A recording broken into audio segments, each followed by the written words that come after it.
What is up, Tubeezers? I'm the Stereotypical Gamer, and welcome back to another fantastically fun games for under $15. Today, we are taking a look at Tom Clancy's The Division 2. This was a game that I originally played back when it first came out in 2019, 2020 or something like that. Played a good amount of it when it first came out and played the first expansion a good amount too.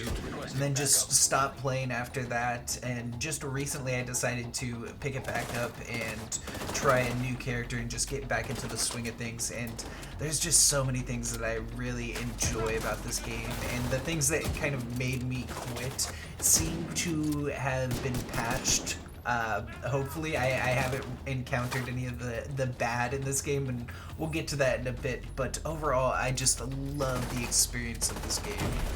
I think the best part about it is the kind of level design and how gameplay is paced. You know, it is a third-person shooter, but I like the kind of cover-to-cover aspect of like switching between covers depending on where enemies and what type of enemies are coming at you, and just being able to maneuver around all these really fun and unique level locations is really fun and enjoyable. And especially in the main campaign, some of the areas that you go, like I haven't been to Washington DC, but you know all of the like specific like monuments and stuff, and you get to go to all these locations that have been kind of like run down but in a modern setting. It's really fun and interesting. And the gunplay in this game is really fun. I especially love the snipers in this game. I don't know why, but it is just so satisfying to get headshots, especially with the bolt-action snipers. Even though they're not really the best, I always try and have a bolt-action sniper just because of how satisfying it is to use. And I really like the uniqueness of the perks, I think is what they're called in this game. You basically have like 2 ability slots that you can use for different kind of weaponry upgrades, and there's a bunch of different ones. Like I think in this game I was using a like sniper auto turret, which is really fun to pair with a sniper, and then I had like a cluster mine, and there's a bunch of different ones that you can get, and as you level up, like you can unlock different like settings for these ones. So like I think there's ones that like allow my secret mines to heal at friendly targets and stuff like that. So it's really cool how many unique different perks there are, and just kind of the combinations that you can do, because you can get 2. I don't think you can get 2 of the same. Like I couldn't have like 2 different types of auto turrets, but you can have 2 different ones, and it's fun like trying to use different combinations for different missions. And while the missions themselves are pretty boring and straightforward, you know, it's just kind of go to the mission area, clear out all the bad guys, kill the final boss, and collect your loot. The overall layout design of the mission areas and the cover-to-cover combat system really makes each of them fun and unique to go into.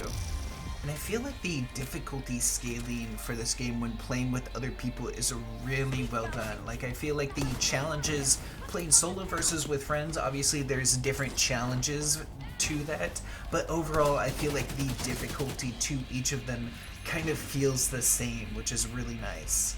And then I don't remember it too well because it's been a long time since I played it, but the endgame content for this game I remember being really fun, like the endgame raids that you can do, and forget the PvP zone, I think it's called like the Dark Zone, is a kind of like a early Tarkov-esque kind of area to like go and PvP other people and get really good loot and stuff like that. I remember that being really fun as well.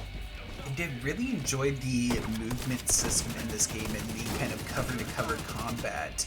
I feel sometimes the kind of getting into cover can be a little janky, like just getting in and out of cover. I feel like I always accidentally like press a button to just get myself out of cover when I don't want to, but overall it does feel super fluid, and like just being able to go from cover to cover and just recognizing if you will or won't get shot by going to that next cover is really nice, and just how they set up that UI for that is really well done.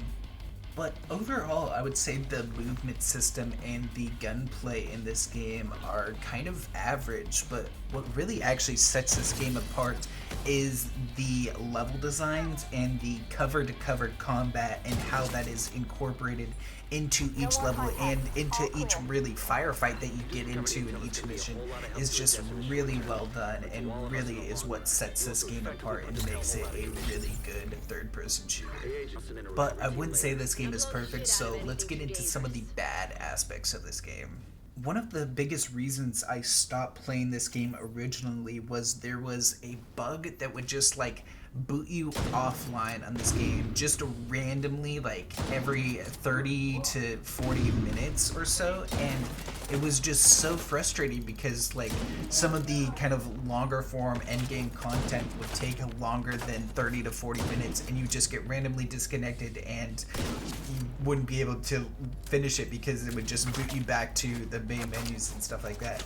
And so that was really frustrating. Luckily, I've played a few hours more coming back to the game and I haven't ran into that issue again, so I believe it's fixed, but it was an issue for a really long time, so I'm just like knocking on wood hoping that I don't run into it again, because that would be a big reason that I wouldn't play this game again. Another aspect that I would say is bad about this game, coming back to it and replaying some of these early missions, is how forgettable the overall story is to this game. Like, playing through these first couple of campaign missions, I recall playing through them. I recall these levels and doing these encounters and stuff like that, but the overall story I do not remember at all, and just it is entirely forgettable, which is just really disappointing because it is overall the encounters and the gameplay is really fun, but the story to this game is just totally forgettable. But I think the kind of main story of this game isn't what drives it. I think the overall kind of world building and how this world is shaped is what really makes it interesting. Like, I just really find it interesting playing through like a post-apocalyptic Washington DC that still has like power and kind of feels a little bit futuristic with what they're able to do in a post-apocalyptic world. Another thing I'm not a huge fan of in this game is the overall looting system can be a little bit tedious. Especially when you get to endgame, when you're just getting kind of like a max level items and just trying to compare the small stats, it can get pretty tedious just trying to manage everything. And then to just mark each individual item as junk is just really boring. Like, I find myself in my inventory more than I find myself in combat sometimes, which I don't like. But I think overall the just kind of combat system and the level designs in this game is what really carry it and really make it a fun game. And especially for the price point it's at right now, what you get in the base game is a lot of content. It is a lot of fun to go through. Another thing I really like about this game is how well optimized it is for how good it looks. You know, I mean, even though it's a game that came out like 5-6 years ago, it still looks really good and still performs incredibly well. Like, I didn't have any sort of frame drops, any sort of lag or anything like that. It was super smooth throughout my playthrough. But I think one of my favorite things is the different variety of enemies and the different weaknesses that each enemy has. You know, I think a lot of the enemies in this game are weak to headshots, like most enemies in most games, but then you'll have like different like helmeted melee enemies that have like a stim pack that you can shoot on their side.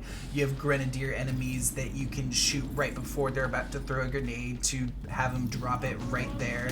You have like heavily armored enemies that have like a weak spot on their back, and I really just like finding these different weak spots. They're pretty easy to see on each enemy, which is nice, but just not always hitting heads each time, and just using these different weak spots on enemies to disable them is really fun and really unique.